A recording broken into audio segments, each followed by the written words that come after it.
राष्ट्रपति कल 2 परियोजनाओं का करेंगे उद्घाटन। पवित्र भवन में स्काई वॉक, पार्वती भवन बनकर तैयार। जम्मू कश्मीर में 2 दिवसीय दौरे पर है राष्ट्रपति मुर्मू।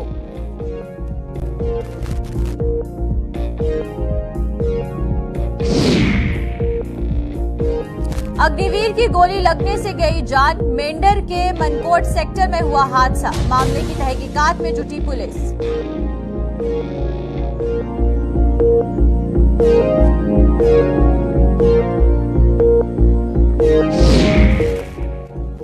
विवाहिता की संदिग्ध मौत का मामला गरमाया। परिजनों का ससुराल पक्ष पर हत्या करने का आरोप।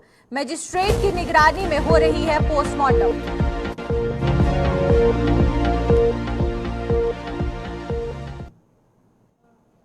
नमस्कार, जम्मू कश्मीर का खास बुलेटिन देख रहे हैं आप सब और मैं हूं आपके साथ पल्लवी जम्वाल। तो चलिए शुरुआत करते हैं आज के बुलेटिन की। सबसे पहले आपसे बात करेंगे हम राष्ट्रपति के दौरे को लेकर। राष्ट्रपति द्रौपदी मुर्मू जम्मू कश्मीर के अपने 2 दिवसीय दौरे के दौरान कल यानी कि 12 अक्टूबर को श्री माता वैष्णो देवी जी के भवन में 2 बड़ी परियोजनाओं का उद्घाटन करने जा रही हैं। और वहीं पर राष्ट्रपति पवित्र भवन परिसर में स्काई वॉक के अलावा पार्वती भवन का भी उद्घाटन करेंगी, जिसे नया स्वरूप दिया गया है। और वहां पर उपराज्यपाल मनोज सिन्हा सहित श्राइन बोर्ड के अधिकारी भी उनके साथ मौजूद रहेंगे। इस खबर पर तमाम अपडेट के लिए हमारे साथ यहाँ अनिल शर्मा ज्वाइन करेंगे। तो अनिल से जानेंगे कि क्या कुछ अपडेट है, खासकर बात करें जम्मू दौरे को लेकर तो किस तरीके से जो सुरक्षा व्यवस्था है उसके इंतजाम किए गए हैं और कटरा के क्या कुछ हालात हैं, वहां पर किस तरीके से इंतजाम किए गए हैं वो भी जानना होगा। और आपको ये बता दें कि राष्ट्रपति अब 2 दिवसीय दौरे पर है जम्मू कश्मीर के। आज वो कश्मीर पहुंची हैं और कल यानी कि 12 अक्टूबर को जम्मू की तरफ रुख करेंगे और परियोजनाओं का उद्घाटन किया जाएगा। हमारे साथ अनिल यहां पर ज्वाइन कर चुके हैं, तो अनिल से जानेंगे। अनिल, पहले तो बात करेंगे सिक्योरिटी को लेकर क्या कुछ इंतजाम किए गए हैं, क्योंकि जिस तरीके से कश्मीर का आज दौरा है और कल जम्मू का दौरा रहेगा प्रेसिडेंट का, तो उसको ध्यान में रखकर किस तरीके से पूरी तैयारियां की गई हैं? देखिए, साफ है कि देश के राष्ट्रपति की बात करते हैं तो उनका बेहद खास दौरा जो है ये माना जा रहा है।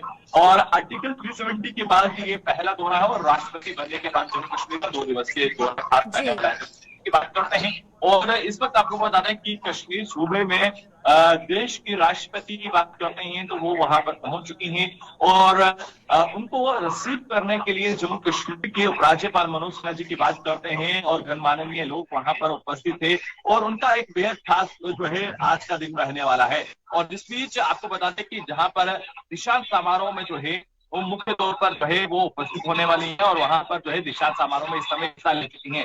आप तस्वीरों में लगातार हम दिखा रहे हैं कि दर्शकों को सुरक्षा व्यवस्था कैसी है। सुरक्षा व्यवस्था की बात करें तो पूरी तरह से चौक चौबंद जो है वो जम्मू कश्मीर में नजर आ रही है। और जम्मू कश्मीर की बात करते हैं तो इससे पहले जम्मू कश्मीर पुलिस के महानिदेशक की बात करते हैं तो उन्होंने पूरी तरह से जम्मू कश्मीर की सुरक्षा व्यवस्था को लेकर एक समीक्षा की थी, जिसमें ये पूरी तरह से सुनिश्चित किया था कि जम्मू कश्मीर में और दिल्ली से लेकर जम्मू कश्मीर तक, हालांकि कश्मीर के लास्ट बॉर्डर तक जो है उसकी सुरक्षा व्यवस्था की व्यवस्था कैसे करनी है उसके पूरी तरह से बंदोबस्त किए थे।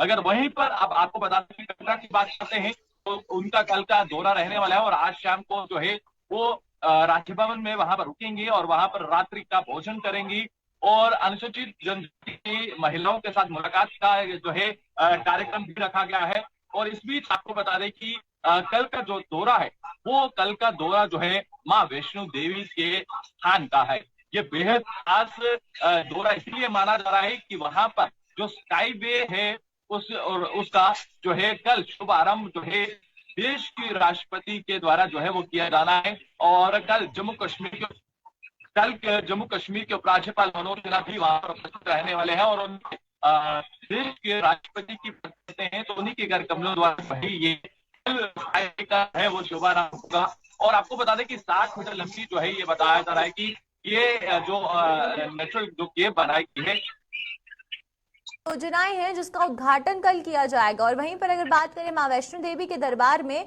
तो बहुत बड़ी तादाद में लोग आते हैं और यहाँ पर आकर जो है वो दर्शन करते हैं माता रानी के। तो उस बीच जब 2 बड़ी परियोजनाओं की शुरुआत होगी तो फुटफॉल बढ़ने के कितने चांसेस बताए जा रहे हैं कि अब कितना ज्यादा और यहाँ टूरिज्म बढ़ेगा? टूरिज्म में काफी ज्यादा इजाफा जो है वो गत वर्ष जो है संख्या देखने को मिली है।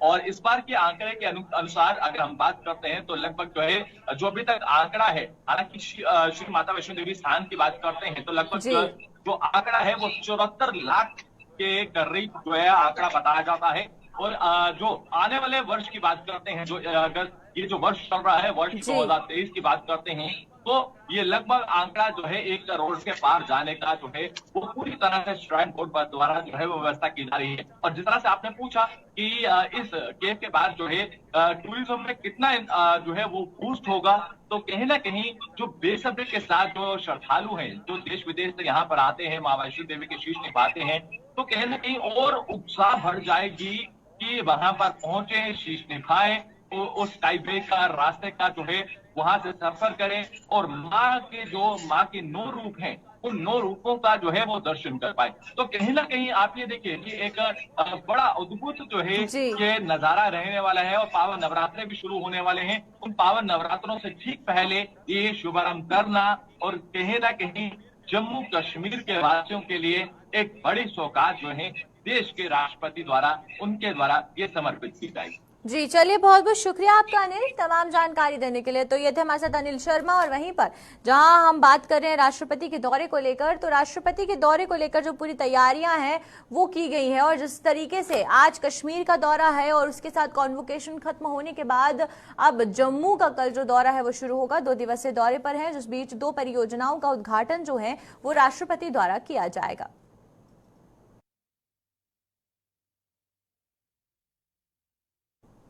चलिए बात करते हैं पुंछ इलाके की। जम्मू संभाग के जिला पुंछ में भारत पाकिस्तान नियंत्रण रेखा के पास तैनात एक अग्निवीर की गोली लगने से जान चली गई। ये हादसा पुंछ जिले के मनकोट सेक्टर में पेश आया और फिलहाल अग्निवीर को गोली कैसे लगी इसकी जांच की जा रही है। अग्निवीर की पहचान अमृतपाल सिंह के रूप में की गई है, जो कि मनकोट इलाके में एलओसी के पास संतरी की ड्यूटी दे रहा था और कुछ ही हफ्ते पहले उसकी तैनाती यहां पर की गई थी। और सभी कानूनी औपचारिकताएं पूरी करने के बाद शव को पोस्टमार्टम के लिए अस्पताल भेज दिया गया है।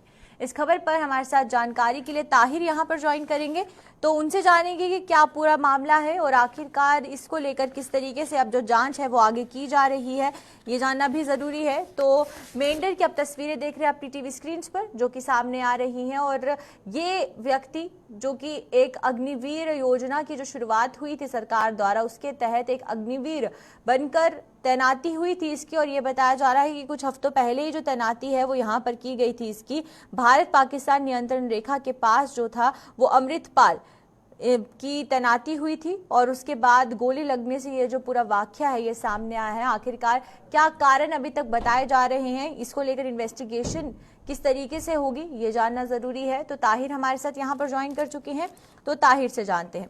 ताहिर, आपसे पहले तो ये जानना चाहेंगे कि इस पूरे मामले को लेकर आप पहले तो एक प्रकाश डालें इस पूरे मामले पर कि क्या पूरा मामला था और कब ये सामने आया, कब ये जो पूरा वाकया था ये हुआ।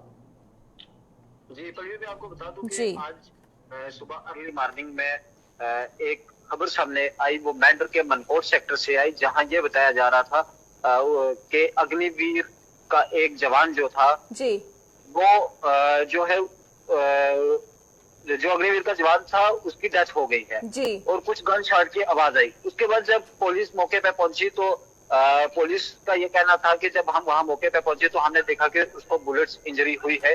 उसके बाद उसको जो है वो मेंढर उस अग्निवीर के जवान की डेड बॉडी को मेंढर लाया गया, जहां उसका पोस्टमार्टम किया गया और इंडियन आर्मी को उसकी डेड बॉडी दी गई। वहीं आपको बता दें कि अग्निवीर के जवानों के साथ पहला इंसिडेंट है कि ऐसे जो है वो बुलेट्स इंजरी हुई है। जब हमारी ऑफिशियल से बात हुई तो उनका ये कहना था कि ये मेंढर मनकोट सेक्टर के सोना गली में ये अग्निवीर का जवान अपनी ड्यूटी अंजाम दे रहा था। इस जवान की जो शनाख्त है वो अमृतपाल सिंह उम्र 20 साल बताई जा रही है, जो पंजाब के रहने वाले। जी पड़वी, बिल्कुल आपसे ये जानना चाहेंगे कि ताहिर अब इस पूरे मामले पर जो इन्वेस्टिगेशन है वो किस तरीके से की जा रही है, क्या इसके बारे में कोई जानकारी बताई गई है, क्योंकि अभी कारण का पता नहीं चल पाया है, तो आगे इस पर इन्वेस्टिगेशन कैसे होगी इसको लेकर कोई जानकारी आई हो अभी तक? जी, आपको बता दें कि पुलिस की टीम जो है वो मौके पे पहुंची थी। एसएचओ मेंढर सिद्धार्थ बेनिया भी मौके पे पहुंचे, जो कि ऑफिसर मनकोट सिमरनजीत सिंह भी मौके पे पहुंचे, और पुलिस की एक पूरी टीम जो है वो वहां गई और वहां से उन्होंने जितने भी प्रूफ थे वो कलेक्ट किए। उसके बाद जो अग्निवीर जवान की डेड बॉडी थी उसको मेंढर में लाया गया, पोस्टमार्टम किया गया। अब जो है ये पार्ट ऑफ इन्वेस्टिगेशन है, लेकिन ये सारे जो प्रूफ है ये इकट्ठे करके जो है कुछ ही दिनों में इसका जो रिजल्ट है वो सामने लाया जाएगा कि आखिर वहां हुआ क्या था। जी पलवी। बिल्कुल। और एक आखिरी सवाल आपसे ताहिर ये जानना चाहूंगी, पोस्टमार्टम के बाद परिजनों को जो शव है वो कब तक दिया जाएगा और परिजनों को क्या इसकी जानकारी दे दी गई है? जी, आपको बिल्कुल बता दें कि जो डेड बॉडी थी, डेड बॉडी को पोस्टमार्टम के बाद जो है वो इंडियन आर्मी के हवाले किया गया, और इंडियन आर्मी ने जो यहाँ डॉक्यूमेंटेशन थी वो कंप्लीट करके जो डेड बॉडी थी उनको 1-2 दिन में जो है वो फैमिली तक पहुंचा दिया जाएगा। जी चलिए, बहुत बहुत शुक्रिया आपका ताहिर तमाम जानकारी देने के लिए। तो ये थे हमारे साथ ताहिर। और वहीं पर मेंढर से ये जो खबर है, जो तस्वीरें हैं आप देख रहे हैं अपनी टीवी स्क्रीन पर, जहां पर एक अग्निवीर की जो जीवन लीला है वो आज समाप्त हो गई। कारण क्या कुछ था इसके बारे में इन्वेस्टिगेशन की जा रही है, और वहीं पर इन्वेस्टिगेशन के बाद क्या कुछ निकल कर सामने आएगा उससे भी आपको अवगत करवाया जाएगा।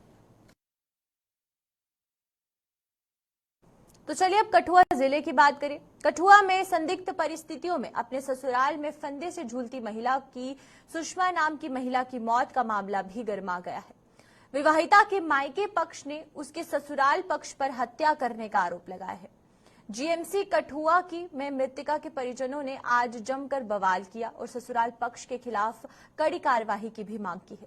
आपको पूरी जानकारी दें, इस पूरी जानकारी में ये बताया जा रहा है कि सुषमा की शादी इसी वर्ष फरवरी माह में हुई थी, और उसके बाद से ये जो पूरा मामला है ये सामने आया है। हालांकि मायके वालों का ये कहना है कि ससुराल पक्ष वालों ने सुषमा की हत्या की है।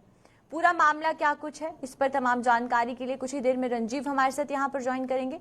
रंजीव से जानेंगे कि आखिरकार मायके पक्ष वालों का ये जो आरोप है ये वो आरोप क्यों लगा रहे हैं ससुराल पक्ष पर, क्या कारण बताया जा रहा है, क्या दहेज की मांग की गई थी, ये जानना भी जरूरी है। तो चलिए आइए, रंजीव हमारे साथ यहाँ ज्वाइन कर चुके हैं, रंजीव से जानते हैं। रंजीव, पहला सवाल तो मैं आपसे यही मेरा रहेगा कि मायके पक्ष का जो आरोप लग रहा है ससुराल पक्ष पर वो क्या लग रहा है, आखिरकार हत्या अगर की गई है ससुराल वालों द्वारा तो क्यों की गई है?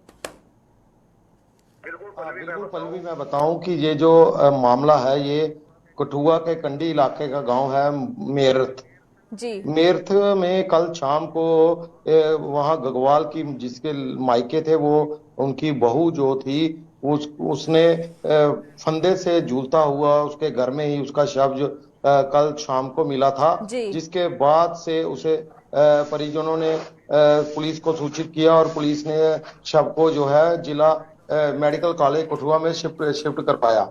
और देर शाम को उसके परिजनों को जो गगवाल में रहते हैं उनको सूचित किया गया। आज सुबह जब वो आए सारे इकट्ठे होकर पोस्टमार्टम होना था उनकी मौजूदगी में, तो उसी दौरान उन्होंने गुस्साए लोगों ने पहले पोस्टमार्टम रूम के बाहर जीएमसी के अंदर ही एक धरना लगाया और नारेबाजी की और अपनी बेटी के जो ससुराली हैं उनके ऊपर हत्या करने का आरोप जो है गंभीर आरोप लगाए, और जिसके चलते उनका साफ तौर पर कहना है कि कल शाम को जो लड़की जिसकी डेथ हुई है सुनीता बाला, उसकी मदर का कहना है कि कल 3:30 बजे उसका फोन आया था कि उसने हमारे मायके में आना था, उसको मायके आने के लिए बोला गया था, लेकिन 3:30 बजे कल उसने फोन करके बताया कि उसको आने नहीं दिया जा रहा है और उसके साथ लड़ाई की जा रही है ससुरालियों द्वारा, जिसमें उसके सास ससुर और जेठ जेठानी और उसके पति जो है ये सारे शामिल हैं, उसके साथ मारपीट कर रहे हैं, लड़ाई झगड़ा कर रहे हैं, जिसके चलते हुए उसको वहां पे उनके पास आने नहीं दे रहे। उसके बाद उसकी मां के मुताबिक जो उन्होंने बयान दिए उसने बताया कि उनका फोन फिर उनसे छीन लिया गया, पीछे से बड़े जोर से लड़ाई की आवाजें आ रही थी। बाद में उन्होंने बड़ी बार फोन ट्राई किया लेकिन किसी ने फोन उठाया तक नहीं, और उसके करीब 2-2.5 घंटे बाद उनको मैसेज मिला कि उनकी बेटी ने आत्महत्या कर ली है, और यही उनको मैसेज मिला। जिसके बाद आज वो लोग आए हैं क्योंकि पोस्टमार्टम आज सुबह होना था, लेकिन उन लोगों का आरोप है पहले उनकी गिरफ्तारी हो, उन लोगों पे हत्या का केस दर्ज हो, उसके बाद ही गिरफ्तार किया जाए। तभी वह लोग इस पर अड़े हुए हैं, उनके मायके पक्ष के लोग। बिल्कुल, आपसे यहाँ रंजीव एक सवाल मेरा ये रहेगा कि क्या ससुराल वालों की तरफ से कभी दहेज की कोई मांग की गई हो शादी के वक्त या उसके बाद? बिल्कुल बिल्कुल, मैं यहाँ ये बात बताना बिल्कुल जरूरी है, क्योंकि दहेज को लेकर जब सवाल किया गया उनकी मदर से, तो उनका साफ तौर पर कहना कि उन्होंने ऐसी बात कभी 7 महीने ही हुए थे शादी को, तो अभी नया नया ही था, लेकिन हो सकता है वो लड़की बताना चाहती हो, उसको तंग करते हो, लेकिन वो इसलिए नहीं बताती थी। एक तो उसके माँ बाप जो हैं वो काफी गरीब हैं, 3 बहनें हैं, ये बीच वाली बहन है, एक बहन अभी कुंवारी है, छोटा भाई है वो भी कुंवारा है, लेकिन उसके बावजूद भी जो लड़की ने जो शादी की थी वो प्रेम विवाह किया था। ये सबसे महत्वपूर्ण बात है कि प्रेम विवाह के कारण वो अपने मायके वालों को खुल के अपनी समस्या भी नहीं बता पाती थी। यही कारण उसके माँ बाप का भी कहना है कि यही कारण हो सकता है कि उसके मायके वालों जो उसके ससुरालियों ने उसको तंग किया हो दहेज के लिए या अन्य कोई इसी बात के लिए, जिसको लेकर उसने उसको उसकी हत्या जो है उन्होंने की है। उसके भाई का और माँ का कहना है कि उसने फंदा नहीं लगाया है, उसको फंदे पर मारकर उसको फंदे पर टांग दिया गया है, ये उनके आरोप है। पुलिस मौके पर है, पुलिस सिचुएशन को देख रही है। अभी क्या कार्रवाई होगी, अभी तक धरना प्रदर्शन वो वहां पे लगातार चल रहा है। जैसे ही आगे का कोई अपडेट होगा वो शेयर किया जाएगा, लेकिन अभी तक वहां पे धरने पर अड़े हुए हैं मायके लड़की जो मृतक का है उसके मायके वाले। चलिए, बहुत बहुत शुक्रिया आपका रंजीव, इस पूरी खबर पर तमाम जानकारी देने के लिए। ये थे हमारे साथ रंजीव मेहता। और वहीं पर आप तस्वीरें देख रहे हैं, परिजनों का जो प्रदर्शन है वो अस्पताल के बाहर जारी है। उनका यही कहना है कि पोस्टमार्टम एक शर्त पर होगा, उससे पहले जो ससुराल पक्ष है उन पर केस दर्ज किया जाए, क्योंकि जो हत्या है ये ससुराल पक्ष वालों ने सुषमा की है।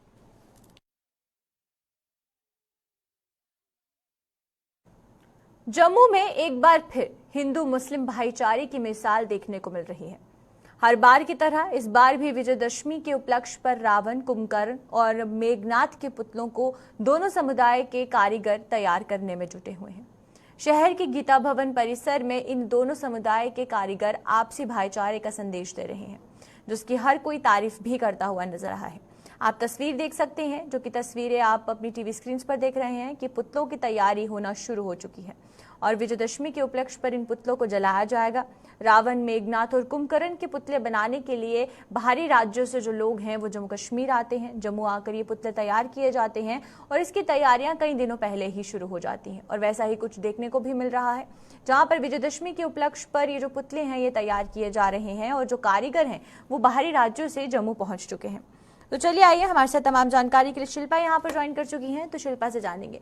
शिल्पा, विजयदशमी के उपलक्ष्य पर कारीगर जो हैं वो बाहरी राज्यों से आते हैं और यहाँ पर आकर जो पुतले हैं वो तैयार करते हैं, तो इस बार क्या कुछ तस्वीरें आ रही हैं? इस बार जो कारीगर हैं वो कौन से राज्य से आए हैं और किस तरीके से जो पुतले बनाने की तैयारियां हैं वो की जा रही हैं जम्मू में?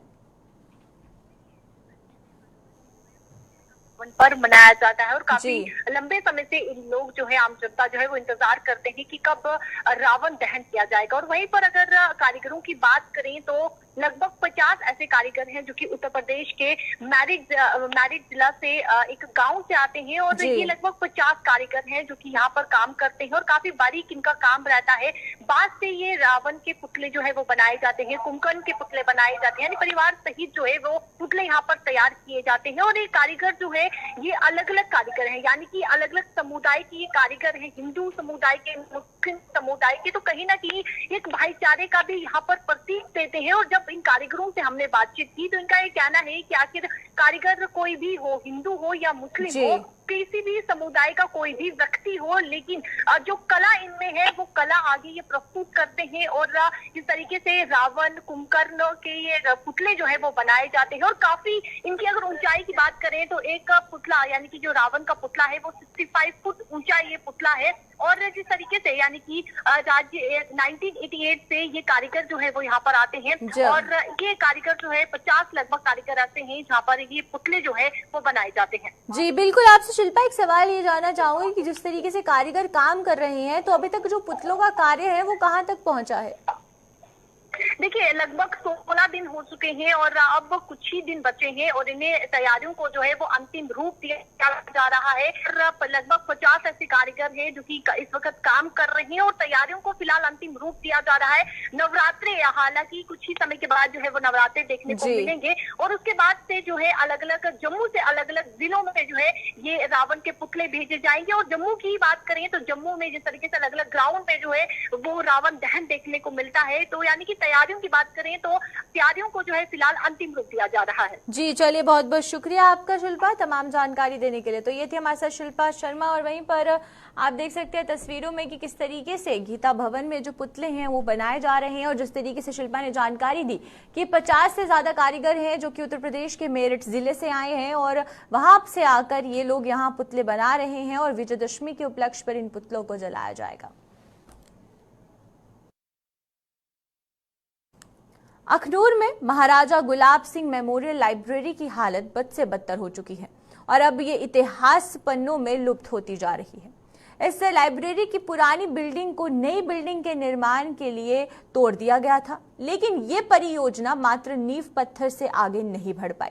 इसका नींव पत्थर तब से जम्मू पुंछ लोकसभा हलके के सांसद मदन लाल शर्मा और तब के सिंचाई मंत्री श्यामलाल शर्मा ने रखा था और नींव पत्थर रखने के बावजूद ये परियोजना आगे क्यों नहीं बढ़ पाई, इसका जवाब प्रशासन के पास नहीं है। लाइब्रेरी न होने से छात्र छात्राओं के अलावा कई अन्य लोगों को भी दिक्कतों का सामना करना पड़ रहा है, जिन्होंने इसका निर्माण जल्द से जल्द खत्म करने की मांग की है। दौरा चालू किया साड़ी ये रिक्वेस्ट है और कुछ नहीं।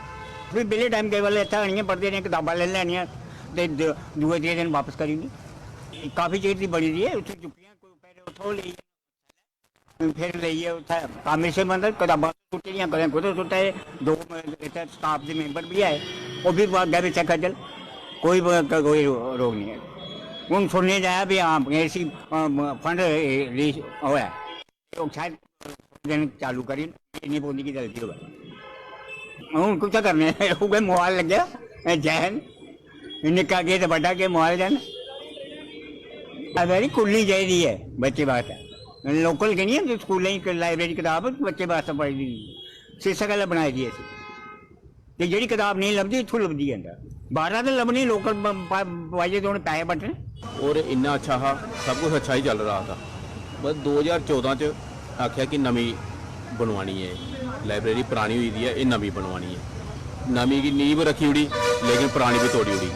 अज साढ़े बच्चे नहीं कोई लाइब्रेरी है नहीं कुछ अग्गा पिछा कुछ ही अखबार की जरूरत होंगी, कुछ अखबार पढ़नी है लाइब्रेरी चाहिए हा अखबार पढ़ता हा, कुछ बुक नहीं थवा दी वो बुक चाहिए तो बुक पढ़ता हा नहीं है। कोई बूढ़ा बजुर्ग आई है 10 मिनट बैठते उत्थे नॉलेज होंगी ही, बच्चे ही पढ़ने वाले लाइब्रेरी आते उन्हें नॉलेज होंगी ही पढ़ने की।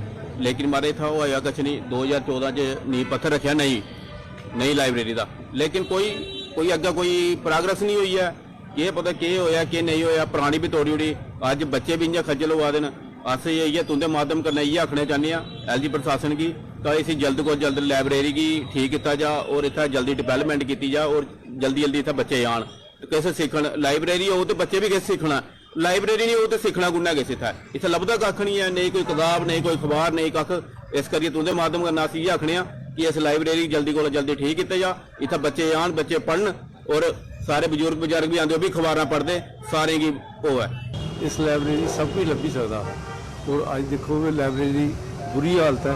कोई अगे जरा कोई डिवेलपमेंट कोई नहीं होती। ये गवर्नमेंट की चाहिए कोई मतलब देख रेख करे और इसी शुरू करे। आते काफ़ी 25 बंदे रोज बच्चे भी आ रहे, स्टूडेंट भी आ रहे, शहरदार भी आ रहे। कोई न्यूज़ पेपर पढ़ने आ रहा, कोई जियां भी अपना टाइम लगता जो सी अद्धा घंटा 10 मिनट टाइम वो इस लाइब्रेरी आते गलाते। ये तो हूँ 20-22 साल हुई है मुहूर्त रखे थे, उसके बाद बंद हुई। पहले तो काफ़ी अस जो स्कूल पढ़ते इतने 8वीं 10वीं पढ़ते उसले भी लाइब्रेरी है, लेकिन हूँ ये जगह नवा मुहूर्त किया उसके बाद तो बिल्कुल डैड होई गेदी, बिल्कुल टुट भज होई है। हूँ नवा कोई एह्दा बनया नहीं, किश भी डिवेलपमेंट कोई नहीं हुई है। ये गौरमेंट की चाहिए SDM साहब ने अपने अखनूर के शहरदार वो बच्चों वास्ते भविष्य वास्ते उनके वास्ते दिखना चाहिए, इसे बनाना चाहिए। तो चलिए अब तक के जम्मू कश्मीर के खास बुलेटिन में फिलहाल इतना ही। मुझे दीजिए इजाजत। नमस्कार।